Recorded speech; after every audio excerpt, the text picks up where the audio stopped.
Hey, Mr. Allen here. I wanted to join in the read along series and read to you the section of The Hobbit by J.R.R. Tolkien, legendary author and book.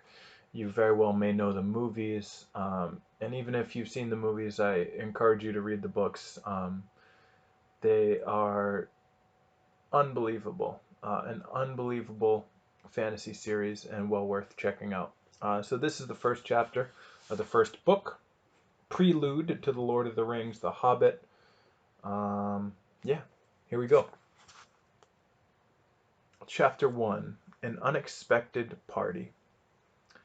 In a hole in the ground there lived a hobbit. Not a nasty, dirty, wet hole, filled with the ends of worms and an oozy smell, nor yet a dry, bare, sandy hole with nothing in it to sit down or eat. It was a hobbit hole, and that means comfort. It had a perfectly round door, like a porthole, painted green with a shiny yellow brass knob in the exact middle. The door opened onto a tube-shaped hall-like tunnel, a very comfortable tunnel, without smoke, with paneled walls and floors, tiled and carpeted, provided with polished chairs and lots of pegs for hats and coats. The hobbit was fond of visitors. The tunnel wound on and on, going fairly, but not quite straight, into the side of the hill. The hill, as all the people for many miles round called it, and many little round doors opened out of it, first on one side and then on another. No going upstairs for the hobbit.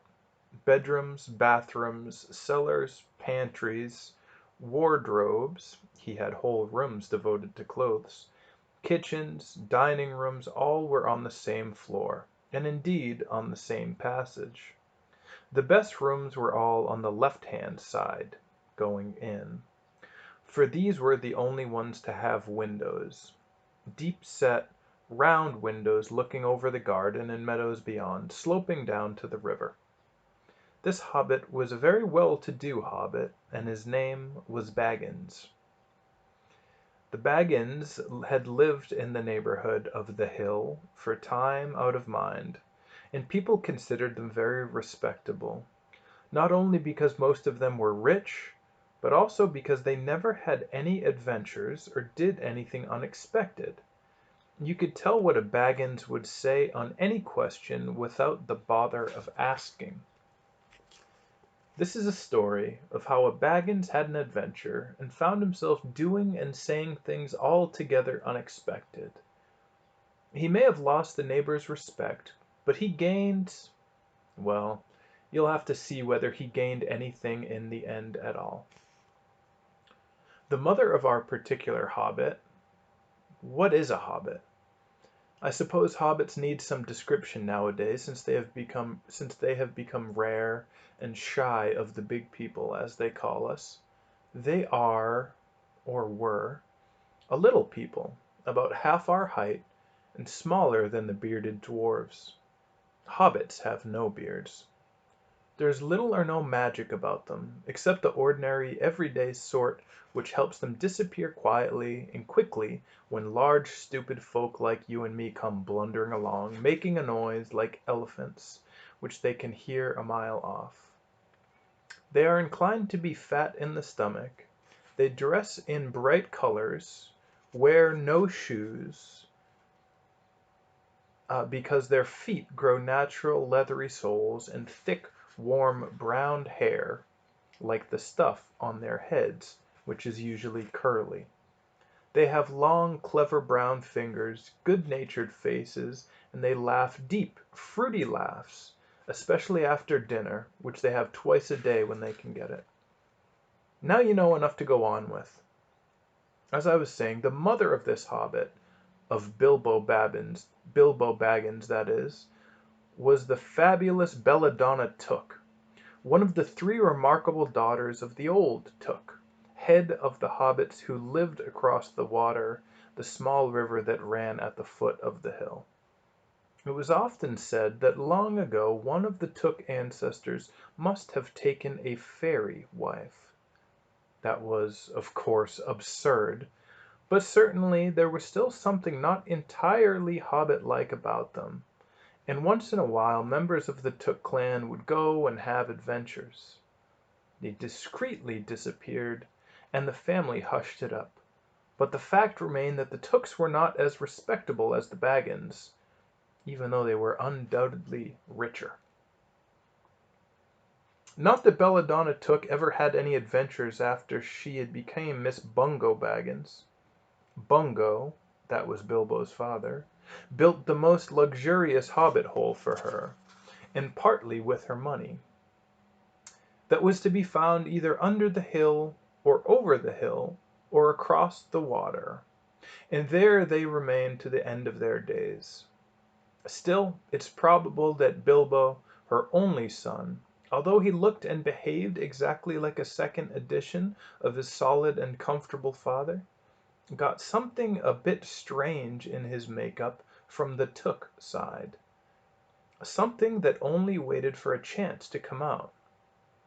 That chance never arrived until Bilbo Baggins was grown up, being about 50 years old or so, and living in the beautiful hobbit hole built by his father, which I have just described for you, until he had in fact apparently settled down immovably.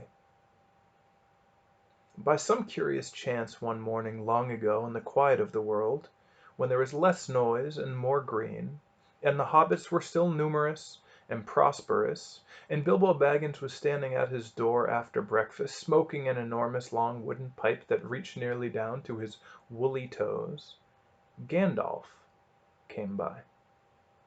Gandalf! If you had heard only a quarter of what I had heard about him, and I have only heard very little, you would be prepared for any sort of remarkable tale. Tales and adventures sprouted up all over the place wherever Gandalf went, in the most extraordinary fashion. He had not been down that way under the hill for ages and ages, not since his friend the old Took died, in fact, and the hobbits had almost forgotten what he looked like. He had been away over the hill and across the water on business of his own since they were all the small hobbit boys and hobbit girls. All that the unsuspecting Bilbo saw that morning was an old man with a staff. He had a tall, pointed blue hat, a long gray cloak, a silver scarf over which a white beard hung down below his waist, and immense black boots. "Good morning," said Bilbo, and he meant it. The sun was shining and the grass was very green. But Gandalf looked at him from under the bushy eyebrows that stuck out further than the brim of his shady hat. "What do you mean?" he said. "Do you wish me a good morning, or mean that it is a good morning whether I want it or not? Or that you feel good this morning, or that it is a morning to be good on?" "All of them at once," said Bilbo, "and a very fine morning for a pipe of tobacco, outdoors, into the bargain. If you have a pipe about you, sit down and have a fill of mine. There's no hurry, we have all the day before us." Then Bilbo sat down on a seat by his door, crossed his legs, and blew out a beautiful grey ring of smoke that sailed into the air without breaking and floated away over the hill. "Very pretty," said Gandalf, "but I have no time to blow smoke rings this morning. I am looking for someone to share an adventure that I am arranging, and it's very difficult to find anyone." "I should think so, in these parts. We are plain, quiet folk, and we have no use for adventures. Nasty, disturbing, and uncomfortable things. They make you late for dinner. I can't think what anybody sees in them," said Mr. Baggins, and he stuck one thumb behind his braces and blew out an even bigger smoke ring. Then he took out his morning letters and began to read, pretending to take no more notice of the old man. He had decided that he was not quite his type, and he wanted him to go away. But the old man did not move. He stood leaning on his stick and gazing at the hobbit without saying anything, until Bilbo got quite uncomfortable. and even a little upset. "Good morning," he said at last. "We don't want any adventures here, thank you. You might try over the hill or across the water." By this he meant that the conversation was at an end.